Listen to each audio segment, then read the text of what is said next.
बताएंगे बहन और भाई के रिश्ते के बारे में। भाई ने एक कहानी लिखी है। बहन की शादी को 6 साल हो गए हैं, मैं कभी उसके घर नहीं गया।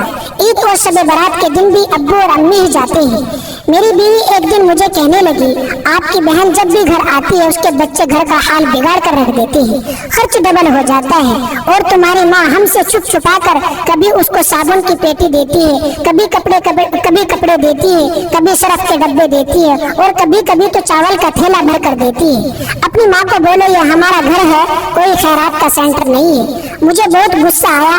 मैं मुश्किल से खर्च पूरा कर रहा हूँ और माँ सब कुछ बहन को दे देती है। बहन एक दिन घर आई हुई थी, उसके बेटे ने टीवी का रिमोट तोड़ दिया। माँ से गुस्से में कह रहा था, माँ बहन को बोलो यहाँ ईद पे आया कर सिर्फ, और जो आप साबुन और सरफ और चावल का थैला भर कर देते हो ना, इसको बिल्कुल बंद कर दे।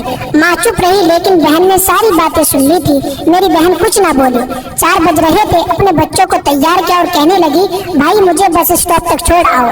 मैंने झूठे मुंह से कह दिया कि बहन और कुछ दिन और रह लेते, लेकिन वो मुस्कुराई, नहीं भाई बच्चों की छुट्टियां पूरी हो गई है, खत्म होने वाली है। फिर जब हम दोनों भाइयों में जमीन का बंटवारा हो रहा था, 2 भाई थे, तो मैंने साफ इनकार कर दिया कि मैं अपने जमीन का हिस्सा अपनी बहन को नहीं दूंगा।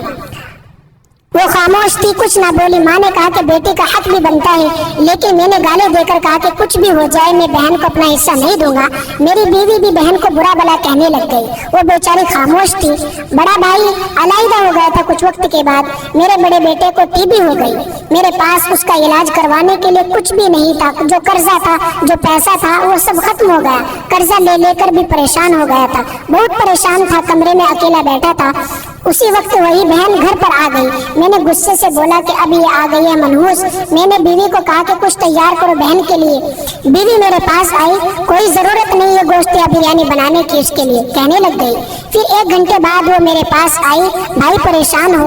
बहन ने मेरे सर पर हाथ फेरा, और बड़ी बहन हो, और बोलने लगी कि मैं बड़ी बहन हूँ, गोद में खेलते रहे हो, अब देखो तुम मुझसे बड़े लगने लग गए हो। फिर मेरे करीब हुई, अपने पर्स से सोने के कंगन निकाले मेरे हाथ में दे दिए। आहिस्ता से बोली, पागल तू यूं परेशान रहता है, बच्चे स्कूल थे, मैंने सोचा कि दौड़ते हुए भाई से मिलाऊं, ये कंगन बेचकर अपना खर्च कर लेना और बेटे का इलाज करवा लेना। शक्ल तो देख जरा, तूने क्या हालत बना रखी है अपनी। मैं खामोश था, बहन की तरफ देखता रहा।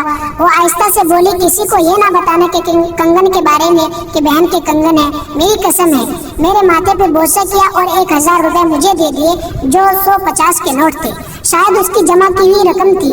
मेरी जेब में डालकर बोली, बच्चों को गोश्त ला देना, परेशान ना हुआ कर, जल्दी से अपना हाथ मेरे सर पर रख। वो जल्दी से जाने लगी। उसके पैरों की तरफ भाई ने देखा कि पैरों में टूटी हुई जूती थी, पुराना सा दुपट्टा ओढ़ा हुआ था, जब भी आती थी वही दुपट्टा ओढ़कर आती थी। बहन की उस मोहब्बत में मर गया था। हम भाई कितने मतलब परस्त होते हैं, बहनों को पल भर में बेगाना कर देते हैं, और बहनें भाइयों को जरा सा दुख देखकर बर्दाश्त नहीं कर सकती। वो हाथों में कंगन लेकर जोर जोर से रो रहा था, उसके साथ मेरी आंखें भी नम थी। अपने घर में खुदा जाने कितने दुख सह रही होती है बहनें। कुछ लम्हे बहनों के पास बैठकर हाल पूछ लिया करे, शायद उनके चेहरे पे जो कुछ लम्हों के लिए एक सुकून आ जाए। बहनें माँ का रूप होती है दोस्तों।